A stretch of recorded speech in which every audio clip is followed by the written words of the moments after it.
నీతో అవసరం తీరిపోయిందని నిన్ను దూరం పెడుతున్నారా? దుఃఖిస్తూ బ్రతుకు ఈడ్చుకొస్తున్నావా? నువ్వు బ్రతికే జీవన విధానం ఎలా ఉండాలంటే, నువ్వు గుర్తొచ్చిన ప్రతిసారి ఇంత గొప్ప వ్యక్తినా నేను విడిచిపెట్టింది అని ఎదుటి వ్యక్తికి అనిపించేంత ఉన్నతంగా నీ ఆలోచనలు, నీ జీవితం కొనసాగాలి. అంతేకాని ఏడుస్తూ తల్లడిల్లిపోయి ఉన్న చోటనే ఉంటూ వారి జ్ఞాపకాలతో కుంగిపోకు.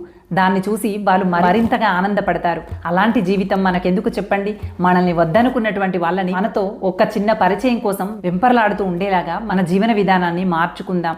మంచి మంచి ప్రణాళికలతో మన వ్యక్తిత్వాన్ని రూపుదిద్దుకుందాం. అంత అద్భుతమైనటువంటి విధానంతో మీ జీవన ప్రణాళికలు కనుక ముందుకు వేస్తే మిమ్మల్ని వదులుకున్నందుకు జీవితంలో వారే పశ్చాత్తాపపడుతూ ఒక్క మాట మీతో మాట్లాడాలని పరితపిస్తూ ఉంటారు.